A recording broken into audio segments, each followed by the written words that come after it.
Russia Ukraine യുദ്ധത്തിൽ പരസ്യ നിലപാടുമായി France. യുക്രൈനെതിരായ റഷ്യയുടെ ആക്രമണം പരിധി വിടുന്നുവെന്നാണ് ഫ്രാൻസ് പ്രതികരിച്ചത്. എത്രയും വേഗം യുദ്ധം അവസാനിപ്പിക്കാൻ തയ്യാറാകാത്ത പക്ഷം ഗുരുതരമായ തിരിച്ചടി നേരിടേണ്ടി വരുമെന്ന് ഫ്രാൻസ് റഷ്യയ്ക്ക് അന്ത്യശാസനം നൽകി. യുക്രൈനൊപ്പം തങ്ങളുടെ സൈന്യവും ചേർന്ന് റഷ്യക്കെതിരെ തിരിച്ചടിക്കുമെന്ന് പ്രഖ്യാപിച്ചിരിക്കുകയാണ് പ്രസിഡന്റ് ഇമ്മാനുവൽ മാക്രോൺ. ആക്രമണത്തിനായി യുക്രൈന് 100 ഡ്രോണുകൾ കൈമാറുമെന്നാണ് മാക്രോൺ കഴിഞ്ഞ ദിവസം മുന്നറിയിപ്പ് നൽകിയത്. ഇതിൽ ആസ്റ്റർ 13 എയർക്രാഫ്റ്റ് മിസൈലുകളും ഉൾപ്പെടും. ഫ്രഞ്ച് ആർമി ഡീകമ്മീഷൻ ചെയ്യാനിരിക്കുന്ന ആയുധങ്ങളും ഇതോടൊപ്പം കൈമാറും. ഡീകമ്മീഷൻ ചെയ്യാനിരിക്കുന്ന ആയുധങ്ങളായതിനാൽ അത് തങ്ങളുടെ ആയുധ ശേഖരത്തെ ബാധിക്കില്ലെന്നും ഫ്രഞ്ച് പ്രധാനമന്ത്രി വെളിപ്പെടുത്തുന്നുണ്ട്. ഈ വർഷം അവസാനത്തോടെ ആയുധങ്ങൾ പൂർണ്ണമായും യുക്രൈനിൽ എത്തിക്കുമെന്നും അദ്ദേഹം വെളിപ്പെടുത്തി. 45 വർഷമായി ഫ്രാൻസിന്റെ പക്കലുള്ള പുനരുപയോഗിക്കാവുന്ന സജ്ജീകരണങ്ങൾ അടങ്ങിയ യുദ്ധ ടാങ്കുകളും ഇതിൽ ഉൾപ്പെടുന്നുണ്ട്. യുദ്ധമുഖത്ത് ഇതുവരെ ഇറക്കിയിട്ടില്ലാത്ത ഇവ ആധുനിക സംവിധാനങ്ങൾ ഉൾപ്പെടുത്തിയാണ് കൈമാറുന്നത്. റിമോട്ട് കൺട്രോൾ ഉപയോഗിച്ച് പ്രവർത്തിപ്പിക്കുന്ന ഡ്രോണുകൾ, AK-47 തോക്കുകൾ,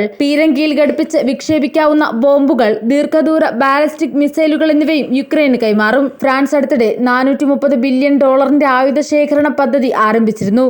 ഇതിന്റെ ഭാഗമായാണ് പഴയ ആയുധങ്ങൾ ഡീകമ്മീഷൻ ചെയ്യാൻ തീരുമാനിച്ചത്. യൂറോപ്പിന്റെ സുരക്ഷയ്ക്ക് റഷ്യയെ പരാജയപ്പെടുത്തൽ അനിവാര്യമാണെന്നും യുക്രൈൻ സേനയ്ക്കൊപ്പം പൊരുതാൻ സ്വന്തം സേനയെ അയക്കുന്നത് നിഷേധിക്കാനാകില്ലെന്നും ഇമ്മാനുവൽ മാക്രോൺ പറഞ്ഞു. യുക്രൈന് മധ്യ ദീർഘദൂര മിസൈലുകളും ബോംബുകളും നൽകാൻ യൂറോപ്യൻ നേതാക്കൾ പ്രത്യേക സഖ്യത്തിന് അംഗീകാരം നൽകിയതായും പാരീസിൽ അദ്ദേഹം പറഞ്ഞു. യൂറോപ്യൻ യൂണിയനും കഴിഞ്ഞ മാസം യുക്രൈന് $5400 കോടി സഹായം നൽകുമെന്ന് പ്രഖ്യാപിച്ചിരുന്നു. യൂറോപ്യൻ കൗൺസിൽ പ്രസിഡന്റ് ചാൾസ് മൈക്കിളാണ് പ്രഖ്യാപനം നടത്തിയത്.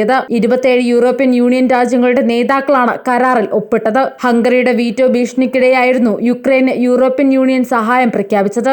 ബ്രസൽസിൽ ചേർന്ന ഉച്ചകോടിക്കിടെ യൂറോപ്യൻ യൂണിയൻ നേതാക്കൾ ഹംഗേറിയൻ പ്രസിഡന്റ് വിക്ടർ ഓർബനെതിരെ രൂക്ഷ വിമർശനമുയർത്തിയിരുന്നു. ഓർബൻ ഭീഷണിപ്പെടുത്തുകയാണെന്നും രാഷ്ട്രീയം കളിക്കുകയാണെന്നും നേതാക്കൾ കുറ്റപ്പെടുത്തിയിരുന്നു. റഷ്യയുമായി ഉറ്റബന്ധമുള്ള നേതാവാണ് വിക്ടർ ഓർബൻ. ഡിസംബറിൽ യുക്രൈന് $5400 കോടി സഹായം നൽകാൻ യൂറോപ്യൻ യൂണിയൻ നേതാക്കൾ സമ്മതിച്ചെങ്കിലും ഓർബൻ മാത്രം എതിർക്കുകയായിരുന്നു. സാമ്പത്തിക സഹായം നൽകണമെങ്കിൽ യൂറോപ്യൻ യൂണിയനിലെ എല്ലാ അംഗരാജ്യങ്ങളുടെയും സമ്മതം വേണം. യുക്രൈന് യൂറോപ്യൻ യൂണിയൻ അംഗത്വം നൽകാനുള്ള നീക്കത്തെ ഓർബൻ മനസ്സില്ലാ മനസ്സോടെയാണ് അംഗീകരിച്ചത്.